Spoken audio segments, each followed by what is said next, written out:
नमस्कार, जनत की पुकार में आपका स्वागत है। गणतंत्र दिवस के पावन अवसर पर राजधानी दिल्ली के लॉरेंस रोड ब्रिटानिया चौक स्थित रेन बसेरे में देशभक्ति का एक भावुक दृश्य देखने को मिला। यहाँ पूर्वांचल न्याय मोर्चा द्वारा गरीब मजदूर और असहाय भाइयों के बीच राष्ट्रीय ध्वज तिरंगा फहराकर देशभक्ति का अलख जगाया गया। तिरंगे को सलामी दी गई और गणतंत्र दिवस की भावना को जमीन से जोड़ने का संदेश दिया गया। कार्यक्रम के बाद मजदूर भाइयों ने जलेबी और समोसे खिलाकर उनका मुंह मीठा कराया गया, जिसे इस ठंड में अपनापन और सम्मान दोनों महसूस हुआ। इस अवसर पर दैनिक जनमत की पुकार के मुख्य संपादक आर.के. जायसवाल ने आयोजकों से बातचीत की और जाना कि कैसे समाज की अंतिम पंक्ति में खड़े लोगों तक राष्ट्रीय पर्व की खुशियां पहुंचाने की कोशिश की जा रही है। देखिए हमारी यह विशेष रिपोर्ट। नमस्कार, मैं आर.के. जायसवाल और आप देख रहे हैं जनमत की पुकार, जहां पूरे देश में गणतंत्र दिवस का धूमधाम से मनाया जा रहा है। देशभक्ति भावना पैदा की जा रही है। वैसे ही एक मैं रैन बसेरा में आया हूं कि किस तरीके से गणतंत्र दिवस को यहां पे मनाते हैं, किस तरीके से सेलिब्रेट करते हैं। यहाँ पे मजदूर वर्ग के लोग ज्यादातर होते हैं, यहाँ पे गरीब मजदूर, खासकर पूर्वांचल न्याय मोर्चा यहाँ पे झंडोत्तोलन किया है अभी और क्या इनका उद्देश्य होता है यहाँ पे झंडा फहराने का। जय हिंद।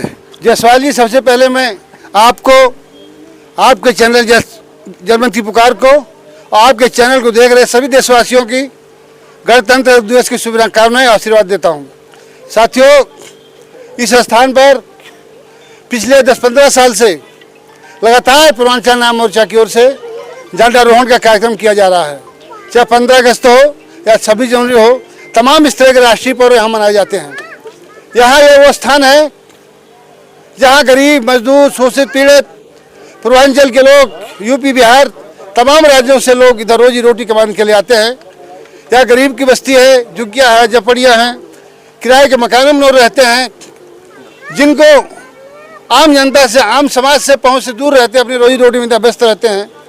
इस शुभ अवसर पर हम लोग इनको बिछा करके हम सब मिल करके झंडारोहण कार्यक्रम आज भी कर रहे हैं, 15 अगस्त को भी कराते हैं, हर बार करते हैं, ताकि इस अवसर पर लोगों के अंदर, बच्चों के अंदर, नौजवानों के अंदर देश के प्रति, समाज के प्रति निष्ठा, विश्वास, जागरूकता, सबका जो एक तरह का नया जोश आए।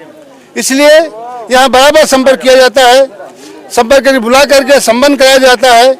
बच्चों को यहाँ पुरस्कार बांटे जाते हैं, मुँह मीठा कराया जाता है।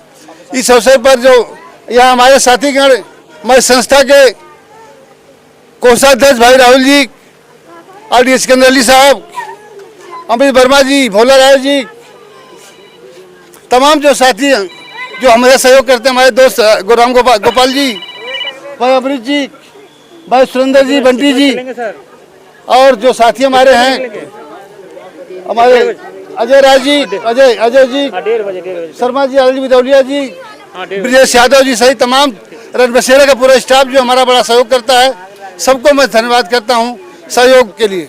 एक बार फिर मैं आप सबको गणतंत्र दिवस की हार्दिक शुभकामनाएं देता हूं। राय श्याम जी, अच्छा, पूर्वांचलियों के बीच अलग इस गणतंत्र दिवस के शुभ अवसर पर जनमत की पुकार को हार्दिक शुभकामनाएं देते हुए हमारा देश 77वां गणतंत्र दिवस मना रहा है। पूरे देशवासियों को पूर्वांचल न्याय मोर्चा की तरफ से हार्दिक स्वागत, बंधन, अभिनंदन के साथ मैं आपसे जनमत की पुकार से मैं संदेश देना चाहता हूं कि हम लोग यह जगह इसलिए चुने हैं कि यहाँ पर बेसहारा, बेआश्रय के लोग यहाँ रहते हैं और हम पूर्वांचल के साथियों के साथ यहाँ करके उनको बताते हैं कि गणतंत्र दिवस का मतलब क्या होता है, 15 अगस्त का क्या मतलब होता है। इनको पुस्तक हुआ, पेन हुआ दे करके सम्मानित करते हैं कि बच्चे यहाँ पर बैठ के पढ़ेंगे। दिल्ली सरकार तो आश्रय देती है, लेकिन हम इनको पढ़ाने का, प्रोत्साहित करने का काम करते हैं, जिसका काम पूर्वांचल न्याय मोर्चा दिल्ली प्रदेश करता है। आइए आपको रैन बसेरा में किस तरीके से लोग यहाँ पे रहते हैं, यहाँ पर क्या क्या व्यवस्था की गई है, उसके बारे में जरा चर्चा कर ले। ब्रिटानिया चौक का ये रैन बसेरा है, सकूरपुर ब्रिटानिया चौक का ये रैन बसेरा है और यहाँ पर अभी अभी झंडोत्तोलन किया गया है। उसके बाद मैं आपको रैन बसेरा में लेकर आया हूँ। क्या नाम है आप यहाँ पे, क्या है? सर, मैं यहाँ केयर टेकर हूँ, वेद प्रकाश मेरा नाम है। सबसे पहले अपने देशवासियों को गणतंत्र दिवस की बधाई देना चाहता हूँ।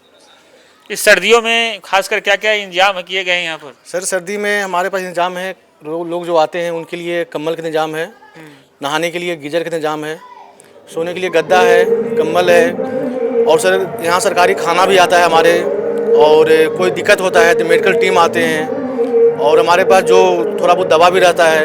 ज़्यादा तबीयत खराब होता है एम्बुलेंस भी आते हैं। अब किसी तरह का प्रॉब्लम होता है तो हम लोग सेवा में हाजिर रहते हैं सर। कितने लोग यहाँ पे रह रहे हैं अभी, अगर हम बातचीत करें? सर अभी हमारे पास है सर, इसमें 20 लोग रहते हैं सर। 20 लोग जी सर।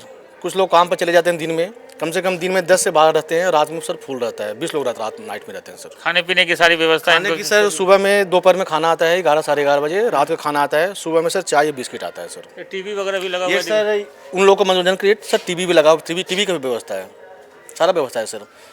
पीछे में बाथरूम है, गीजर लगा हुआ है, कोई किसी तरह की दिक्कत नहीं है। तो ये आपने देखा किस तरीके से रैन बसेरा में यहाँ पे व्यवस्था की गई है। मिलते किसी और नई खबरों के साथ। नमस्कार। अगर आपने हमारा अभी तक चैनल सब्सक्राइब नहीं किया है तो कृपया चैनल सब्सक्राइब कर लें, लाइक करें, शेयर करें, कमेंट करें। तो मिलते हैं फिर किसी और खबरों के साथ। नमस्कार।